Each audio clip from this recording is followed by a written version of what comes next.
Hello दोस्तों, कैसे हैं आप सभी। आशा करते हैं कि अच्छे ही होंगे।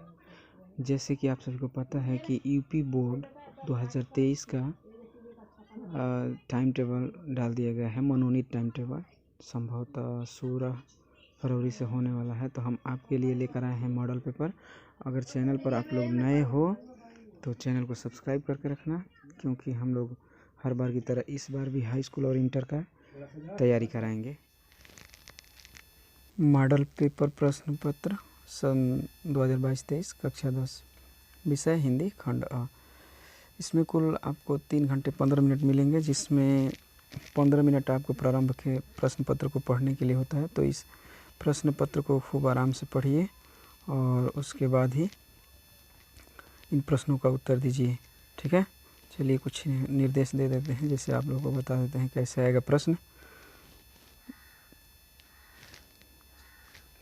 जैसे पहला निर्देश दिया गया है, प्रारंभ के 15 मिनट परीक्षार्थियों को प्रश्न पत्र पढ़ने के लिए निर्धारित है। दूसरा है, प्रश्न पत्र 2 खंड अ तथा खंड ब में विभाजित है। और तीसरा है हमारा प्रश्न पत्र के खंड अ में बहुविकल्पीय प्रश्न, जिसमें सही विकल्प का चयन करके OMR शीट पर नीले अथवा काले बाल पॉइंट पेन से सही विकल्प वाले गोले को पूर्ण रूप से काला करें। ठीक है। और चौथा है, खंड अ में बहुविकल्पीय प्रश्न हेतु प्रत्येक प्रश्न के लिए 1 अंक निर्धारित है। आपके प्रश्न पत्र के आगे अंक निर्धारित रहेंगे। ठीक है। और पांचवा है हमारा, प्रश्न पत्र के खंड अ के प्रश्नों को हल करने हेतु 1 घंटा तथा खंड ब को हल करने हेतु 2 घंटा का समय निर्धारित है। और प्रत्येक प्रश्न के सम्मुख उनके निर्धारित अंक दिए गए हैं। ठीक, ये आपको खूब अच्छे से पढ़ना है। उसके उपरांत अपना प्रश्न पत्र पढ़ लेना है कि कहीं गलत मिसप्रिंट तो नहीं ना हुआ है। इसमें हम आपके लिए एक मॉडल पेपर लेकर आए हैं, जिसमें कुल 20 बहुविकल्पीय लिए हैं आपके लिए, और कुछ जैसे पेपर में क्वेश्चन पूछेगा वैसे ही क्वेश्चन लिए हैं। ठीक है, तो हमारे चैनल के साथ बने रहिए और इस चैनल को सब्सक्राइब करके रखिए और अपने दोस्तों में भी ज़्यादा से ज़्यादा शेयर कीजिए। ठीक है, ताकि उनका भी तैयारी हो जाए। चलिए पहला प्रश्न देखते हैं। बहुविकल्पीय प्रश्न है। पहला प्रश्न है, बाबू गुलाब राय किस युग के लेखक थे। तो बाबू गुलाब राय जी जो हैं किस युग के लेखक थे, तो शुक्लोत्तर युग। ये जो चौथा क्वेश्चन है, चौथा विकल्प है, शुक्लांतर लिखा है लेकिन शुक्लोत्तर युग है। ठीक है, आप इस पर मार सकते हैं। और दूसरा है, चिंतामणि किस विधा की रचना है। तो चिंतामणि हमारा जो है निबंध की रचना है। और उसके नीचे गबन, तीसरा प्रश्न है, गबन किसकी रचना है। तो ये सभी जानते हैं कि मुंशी प्रेमचंद जी की रचना है। इसी प्रकार चौथा है हमारा, शुक्ल युग की समयावधि क्या है। चौथा क्वेश्चन है, शुक्ल युग की समयावधि क्या है। तो 1919 से 1938 तक। ठीक है, हमारा विकल्प नंबर दूसरा हो जाएगा 1919 से 1938 तक। उसके बाद पांचवा है, नीड का निर्माण फिर किस विधा की रचना है। तो ये हरिवंश राय बच्चन जी लिखे हैं, जो कि आत्मकथा है। इसका भी विकल्प नंबर दूसरा हो जाएगा। ठीक है, उसके बाद प्रिय प्रवास, तो छठवां क्वेश्चन है, प्रिय प्रवास किस युग की रचना है। तो ये द्विवेदी युग की रचना है।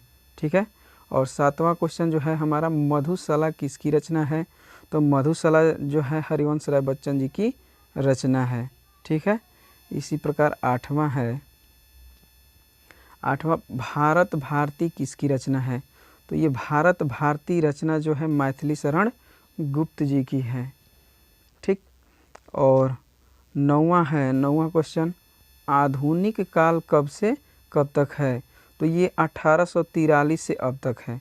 ठीक है, विकल्प नंबर पहला सही हो जाएगा।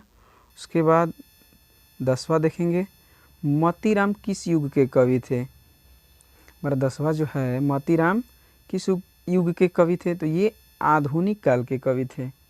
ठीक है, आधुनिक युग के। उसके बाद 11वां, हास्य रस का अस्थाई भाव पूछ दिया है। ठीक है, एक बहुविकल्पी आपके लिए महत्वपूर्ण है, पूरा ढूंढ करके लाए हैं और आप इसको ध्यान से पढ़ लेंगे तो 20 बनाए हैं। 20 में से आपकी परीक्षा में 2, 4, 5 या 10 जो भी है जरूर फंस जाएगा। ठीक है, तो ध्यान से पढ़ते रहिए। हास्य रस का अस्थाई भाव क्या होता है।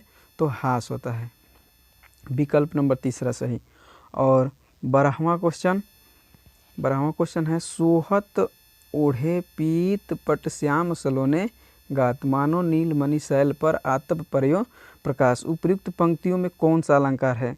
तो अलंकार उपयुक्त पंक्तियों में अलंकार जो है उत्प्रेक्षा अलंकार है। ठीक है। रोला छंद में कुल कितने चरण होते हैं? तो रोला छंद में कुल 4 चरण होते हैं। अगला क्वेश्चन है कि आकर्षण शब्द में किस उपसर्ग का प्रयोग किया गया है? ठीक है, तो आकर्षण यानी कि आ का। और 15वां है प्रत्यय के कितने भेद होते हैं? प्रत्यय के कितने भेद होते हैं? तो प्रत्यय के 2 भेद होते हैं। इसी प्रकार हमारा 16वां है। 16वां पीताम्बर में कौन सा समास है? पीताम्बर में कौन सा समास है? तो पीताम्बर पीला है अंबर जिसके यानी कि जिसका अर्थ अलग निकलता हो उसे बहुव्रीहि कहते हैं, बहुव्रीहि समास है। और 17वां है कि आंसू का तत्सम रूप क्या है? तो आंसू का तत्सम रूप क्या होता है? अश्रु होता है। विकल्प नंबर पहला सही है। और इसी प्रकार 18वां क्वेश्चन है यड़ संधि का सूत्र क्या होता है? तो यड़ संधि का सूत्र होता है विकल्प नंबर तीसरा इको यड़ची। ठीक है। उसके बाद 19वां हमारा आ जाएगा फलस्य शब्द का वचन एवं विभक्ति लिखिए। तो फलस्य यानी कि ये तो षष्ठी विभक्ति है लेकिन वचन कौन सा है? तो एक वचन। विकल्प नंबर पहला ही सही होगा, षष्ठी विभक्ति एक वचन। और हमारा 20वां है अपठत धातु का वचन एवं पुरुष है। तो ये है प्रथम पुरुष एक वचन। ठीक है, ये रहा हमारा बहुविकल्पीय। अब हमारा खंड ब से आ जाएगा शाब्दिक प्रश्न, वर्णात्मक प्रश्न। अब हमारा आ जाएगा खंड ब से वर्णात्मक प्रश्न। प्रश्न नंबर 1 हमारा गद्यांश से रहेगा जिसमें आपको कुछ एक गद्य दिया रहेगा, उसे पढ़ करके उसका उत्तर नीचे 3 प्रश्न दिए रहेंगे उनका उत्तर देना होगा। ठीक है। इसमें भी अथवा करके एक और क्वेश्चन दिया रहेगा, इन दोनों में से आपको कोई भी आ रहा है तो आप कर सकते हैं। ठीक है। और इसी प्रकार जिस प्रकार पहला प्रश्न दिया था उसमें का 3 क्वेश्चन करना था, वैसे इसमें भी 3 क्वेश्चन का उत्तर देना होता है। पहला होता है उपर्युक्त गद्यांश का संदर्भ लिखिए, इसका संदर्भ लिख दीजिएगा। और गद्यांश के रेखांकित अंश का भाव स्पष्ट यानी कि हिंदी में इसका अर्थ लिखना होता है। ममता द्वारा किस कार्य को ईश्वर की इच्छा के विरुद्ध बताया गया है? ये आपके बुक से है, आप पढ़ करके इसका उत्तर दे सकते हैं। दिए गए दूसरा प्रश्न आ जाएगा हमारा, दिए गए पद्यांश पर आधारित 3 प्रश्नों के उत्तर दीजिए। वो गद्यांश से था और ये पद्यांश हो जाएगा। ठीक है, जैसे चरण कमल बंदऊ हरिराई ये दिया है आपके पद्यांश में, ये सूरदास जी की रचना है। और इसमें भी अथवा करके दिया रहेगा। जैसे हमारा गद्यांश में 3 प्रश्न पूछ रहा था वैसे ही पद्यांश में भी 3 प्रश्न पूछेगा। इसमें भी 2 क्वेश्चन देगा एक अथवा करके। ठीक है, इन दोनों में से आपको कोई भी आ रहा है कोई भी कर सकते हैं। उसके बाद हमारा क्वेश्चन आ जाएगा अगला क्वेश्चन संस्कृत के गद्य से भी देगा, संस्कृत के गद्य खंड में जो भी है उससे ज़रूर देगा। और इसमें भी 2 देगा जिसमें से एक आपको करना है।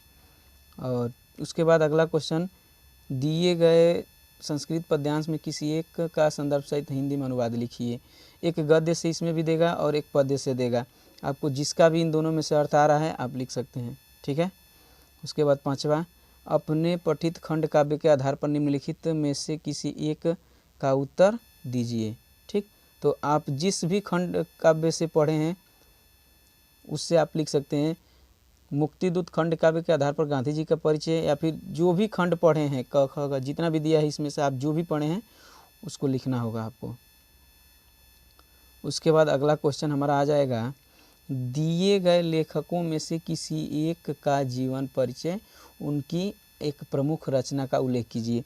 तो हमारे जो भी कवि डॉक्टर राजेंद्र प्रसाद हैं, जयशंकर प्रसाद हैं, आचार्य रामचंद्र शुक्ल हैं, ये गद्य खंड वाले हैं। ठीक है, इनमें से आप तीनों में से किसी एक का जीवन परिचय लिखकर उनकी एक रचना लिख सकते हैं।